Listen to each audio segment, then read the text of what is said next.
Morning 11th class. बच्चों आज हम लोग न्यू चैप्टर स्टार्ट कर रहे हैं, चैप्टर नंबर 12 जिसका नाम है पोषण, स्वास्थ्य एवं स्वस्थता, या हम इसको कह सकते हैं न्यूट्रिशन, हेल्थ एंड वेलबींग। बच्चों न्यूट्रिशन जो है हमारी बॉडी के लिए बहुत ज़्यादा एसेंशियल होता है, ज़रूरी होता है, क्योंकि हम हमारी बॉडी को चलाने के लिए जिस तरह की मतलब एनर्जी के लिए, हमको काम करने के लिए जो शक्ति मिलती है, ऊर्जा मिलती है, वो हमें खाना खाने से मिलती है। और खाने से ही हमें अलग अलग तरह के न्यूट्रिएंट्स या पोषक तत्व मिलते हैं। तो बच्चों हम लोगों ने लास्ट चैप्टर में पढ़ा था कि किस तरह से बच्चे का डेवलपमेंट होता है। अब उसके बाद अगर हम आगे का पढ़ेंगे तो उसमें ये है कि हमारे द्वारा खाए जाने वाला खाद्य पदार्थ जो है उसका काम होता है हमारे शरीर को पोषण प्रदान करना। बच्चों हम लोग जो सुबह शाम दोपहर में जो जैसे मॉर्निंग में अपन लंच, मॉर्निंग में ब्रेकफास्ट के बाद में हम लोग लंच लेते हैं, फिर इवनिंग टाइम में कुछ लेते हैं, फिर रात को डिनर करते हैं। ये सब इसलिए ज़रूरी है ताकि हमारे बॉडी को एप्रोप्रिएट अमाउंट में वो सारे न्यूट्रिएंट्स मिल सके जो कि बॉडी ग्रोथ के लिए बहुत ज़्यादा ज़रूरी है, और बच्चे को उससे इम्यूनिटी मिल सके, वो तरह तरह के रोगों से लड़ सके। तो जो हमारा खाना है वो हमारे शरीर में बहुत सारे काम करता है। तो भोजन जो है वो हमारे शरीर में बहुत सारे ऐसे काम करता है जिसके जो हमारे लिए बहुत ज़रूरी होते हैं। जैसे कि हमारी ग्रोथ, जो वृद्धि का निर्माण है, पुनर्निर्माण। बच्चों पुनर्निर्माण का मीन्स ये होता है कि हमारे रेगुलर हम लोग जैसे अभी सीढ़ियों में चढ़ रहे हैं या टचिंग कर रहे हैं या किसी भी तरह का कहीं खरोच लगती, कुछ भी होते, जो बॉडी बिल्डअप का काम होता है कि जो खरोच लग गई है या जो हमारे सेल्स ब्रेकडाउन, मतलब जो हमारी कोशिकाएं जो टूट गई है, नष्ट हो गई हैं, उनको दोबारा बनाने का काम ऑटोमेटिकली हमारी बॉडी करती है। तो ये सारा काम प्रोटीन करता है। बच्चों आपकी जो हड्डियां मजबूत होती हैं और आप लोगों की जो स्किन अच्छी होती है, आप लोगों को जो ब्लड बनता है, ये सारा काम हमारे जो खाना खाते हैं हम लोग, जो चीज़ हम लोग खाने में लेते हैं, वो सब चीज़ें अपना अपना काम करती है। जैसे आप लोग दूध पीते हैं या केला खाते हैं जिससे कैल्शियम मिलता है, उससे आपकी हड्डियां मजबूत होती है, आपके दांत मजबूत होते हैं। इसी तरह से जितने भी हमारे फल और सब्जियां हैं, मतलब इसमें इनसे आपको विटामिन और मिनरल्स मिलते हैं जो हमारे शरीर को अलग अलग के रोगों से होने से बचाते हैं। ठीक है, मतलब जैसे कि आपकी आंखों के अंदर तकलीफ है, आंखों की रोशनी कम हो रही है या हमारी आंखों को अच्छा बनाए रखना है, तो हमें हमेशा विटामिन ए के अधिक मात्रा में लेना चाहिए। तो जैसे कि बच्चों किस में मिलता है, जैसे कि सबसे अच्छा है कि ग्रीन लीफी वेजिटेबल हुआ, आपका केला हुआ, जितने भी पीले रंग के फल हैं उसमें आपको विटामिन ए मिलता है। और बच्चों जैसे गाजर इस समय आ रही है, गाजर में भी जो कुछ ऐसे तत्व मिलते हैं जो हमारी आंखों के लिए बहुत अच्छे होते हैं। तो बच्चों हम इसमें आगे बात करते हैं कि हमें खाद्य पदार्थों को संगठन समझने के लिए यह जरूरी है कि कौन सा पोषक पदार्थ क्या काम करता है।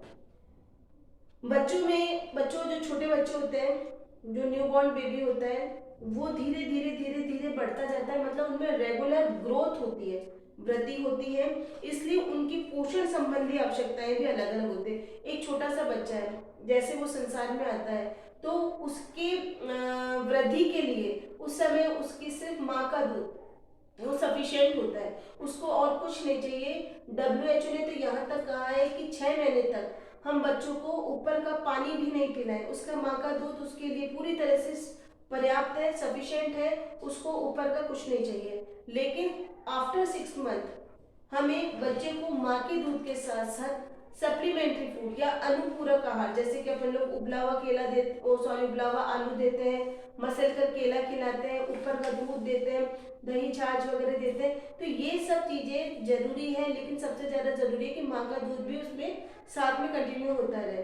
तो ये सारी चीजें उसको अलग अलग न्यूट्रिएंट्स देती है ताकि उसकी बॉडी ग्रोथ प्रॉपर बनी रहे। बच्चों के शारीरिक और मानसिक विकास काफी तेजी से होता है। बच्चों जो स्टार्टिंग ईयर होता है उस समय जो ग्रोथ रेट होती है बहुत ज्यादा हायर होती है। आप लोगों को देखना वृद्धि और विकास बहुत सबसे ज्यादा तेजी से होता है।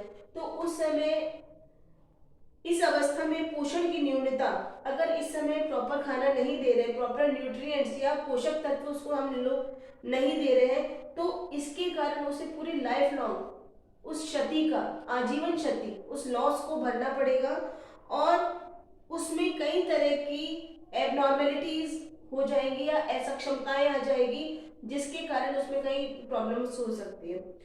दूसरी ओर जो हम ये बात कह सकते हैं कि अगर हम अच्छा न्यूट्रिशन उसको दे रहे हैं, पोषण दे रहे हैं, तो उसकी सारी चीजें अच्छी होगी, सब तरह का डेवलपमेंट अच्छा होगा और हमें उसके भोजन को संतुलित बनाए रखने की कोशिश करनी चाहिए। संतुलित मीन्स होता है बच्चों बैलेंस डाइट देना चाहिए कि एक ऐसा खाना जिसमें मतलब ऐसा खाना जिसमें उस उम्र के लिए सभी पोषक तत्व जितने भी एसेंशियल न्यूट्रिएंट होते हैं उन सब उनकी अच्छी मात्रा में हो, उपयुक्त मात्रा में, ठीक है, जितनी जितनी क्वांटिटी में हमें चाहिए उतनी उतनी क्वांटिटी में हो, और वो ही ऐसा डाइट कहलाता है जिसमें सभी न्यूट्रिएंट हो लेकिन सही अमाउंट में हो। खाद्य समूह में से प्रत्येक भोजन का हमें लुत्फ उठाना चाहिए। सामान्यतः माना जाता है कि बच्चे का कद और वजन में होने वाली बढ़ोतरी उसके अच्छे न्यूट्रिशन को बताती है। बच्चों अगर किसी की हेल्थ हाइट बहुत अच्छी है बच्चों में, तो हम बताते हैं इसका न्यूट्रिशन लेवल बहुत अच्छा है। तो अगर हम सोचें कि अगर किसी के शरीर के अंगों की कार्य प्रणाली प्रॉपर रूप से काम कर रही हो, मतलब कि जो अंदर के अंग हैं वो बीमार नहीं रहता हो, तो इसका मतलब उसमें न्यूट्रिएंट्स की कमी नहीं है और उसके अंदर रोगों से लड़ने की शक्ति, और मतलब रोगों से लड़ने की शक्ति कब आती है बच्चों, जब हमारे खाने में प्रॉपर, हमारी डाइट में प्रॉपर विटामिन्स और मिनरल्स हो। ये ऐसे होते हैं कि हमें सब्जियों से फलों से मिलते हैं, ताकि हम ऐसे मतलब जैसे बच्चों बीटा कैरोटीन है जो मैं आपको बता रही थी, गाजर से मिलता है जो हमारी आंखों के लिए अच्छा होता है। उसी तरह से बच्चों आयरन है, आयरन से हमारी अंदर ब्लड बनता है, और कैल्शियम है, कैल्शियम लेने से हमें हमारी हड्डियां मजबूत होती है। तो ये सब चीजें हमारे को फलों और सब्जियों से मिलती है। जैसे बच्चों पालक है, हरी ग्रीन लीफी वेजिटेबल जितने भी हरी पत्तेदार सब्जियां, उसमें बहुत सारे विटामिन मिलते हैं और वो हमारे शरीर के लिए बहुत ज्यादा आवश्यक होते हैं बच्चों। जैसे कि विटामिन सी की कमी से बहुत सारे स्किन से रिलेटेड रोग हो जाते हैं, मतलब त्वचा संबंधी रोग होते हैं। तो इसके लिए हमें खट्टे फल जैसे कि ऑरेंज हुआ आपका, या फिर आपके नींबू वगैरह होते हैं, जितने भी खट्टे फल हैं वो बहुत अच्छे होते हैं। अब जैसे कि आम है, आम येलो कलर का है तो वो हमारी आंखों के लिए बहुत अच्छा होता है क्योंकि उसमें विटामिन ए मिलता है, लेकिन उसका टेस्ट खट्टा भी होता है। इससे हमारे को विटामिन सी भी मिल रहा है, खट्टा मीठा भी होता है। मीठा होने से मतलब एनर्जी मिल रही है क्योंकि उसमें हमारे को प्रॉपर ग्लूकोज मिल रहा है जो कि हमारी बॉडी के लिए बहुत अच्छा है, काम करने के लिए एनर्जी मिलती है। तो बच्चों ये सारा है। और बच्चों अब हम पढ़ेंगे इसका कि छोटे बच्चे जिसको हम लोग इन्फेंट बोलते हैं या शैशव अवस्था बोलते हैं, जो कि जन्म से लेके 12 माह मतलब 1 साल तक चलती है, उसके दौरान क्या क्या किस तरह का उसका न्यूट्रिशन होना चाहिए और किस तरह से हम उसको बनाए रख सकते हैं। तो ये हम लोग नेक्स्ट क्लास में करेंगे। Thank you.